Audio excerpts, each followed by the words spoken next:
Biopics are becoming more and more popular in the filmmaking genre, and is something I enjoy and find interesting. Watching a celebrity go from a poor upbringing to a lavish lifestyle, or finding out what the world was like before we were even born. But the problem is, not every film or TV show in its particular genre is always successful. There are a few factors that I will explain between two similar films, but first we need to discover the different genres in biopics.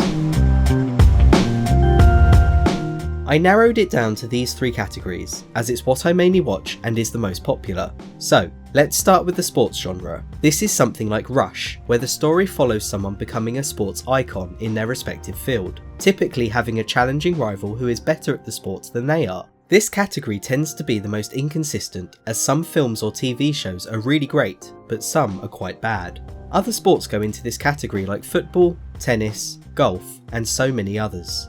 Next, we have the history genre. Oppenheimer is the best example of this, a certain point in time where if something went wrong, the whole world would be a totally different place. These films or shows don't jump through time as much as the other ones, and even if they do, the focus is leading up to the situation or problem rather than having a meaningful character arc. And finally, we have my personal favourite, and the one I will talk about in this video, the music genre. This follows a musician from being a kid or a young adult to where they are today. They go over important details which led to their success, and mostly always have an addiction or problem. The best examples of this category are Elvis, Rocketman, and Bohemian Rhapsody, and with all this covered, let's start the video.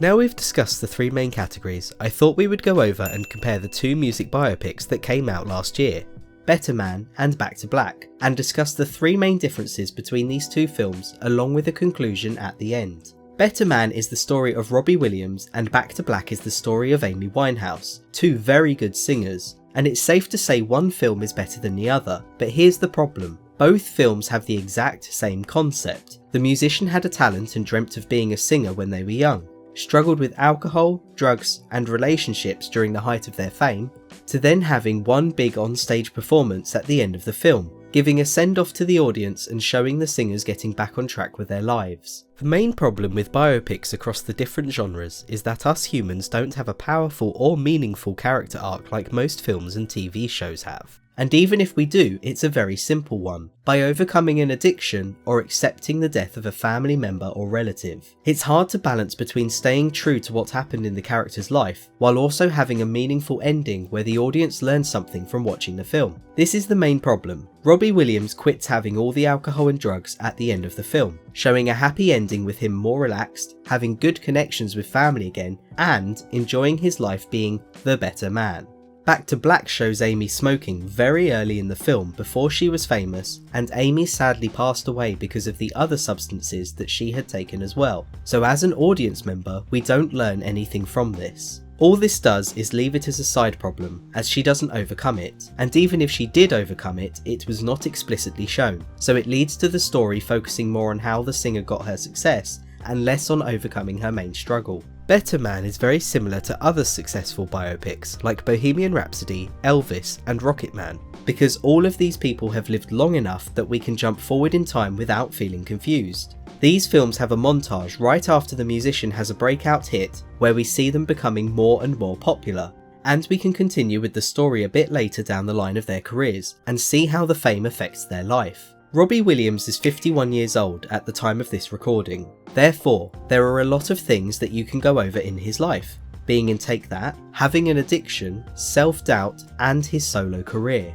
Not everything has to be shown for long periods of time, as if you focus on a certain time period in someone's life, there will be small key factors that you will probably miss down the line. Amy's story is limited because of her age. Unfortunately, Amy Winehouse died at 27 years old, which is nearly half of Robbie's age, so there is so much less to go over. This means a few details needed to be missed out, which the writers did by starting the movie when she is already a teenager, otherwise the film would be around 4 hours long. Instead, the writers could have made it different and interesting by telling a story at a certain point in her life, like the history genre, because we don't have to cut forward in time as much. The problem with this, however, is that the audience would not be interested in watching it, because like me, we find it fascinating how these people became celebrities, so mostly everything needs to be covered in the person's life. Relationships in movies can determine what a character does in certain decisions. It can lead them down a path that the character didn't intentionally have in mind, and when someone breaks up with the main character, they normally think about their life and start the redemption part of their story, which is in Better Man,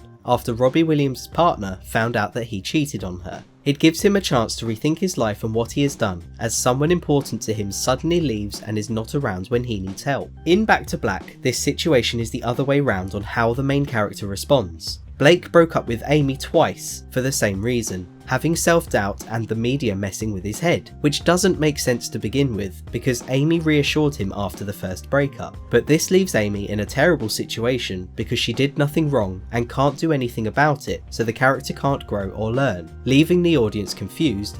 Back to Black focuses more on how Amy became famous and less on her individually, whereas Better Man shows more detailed information about Robbie's personal life, while having good storytelling on his fame and fortune. Overall, both tell an interesting story on how the musician became famous, but the side characters and addictions are shown completely differently, which led to the success of one and the failure of the other.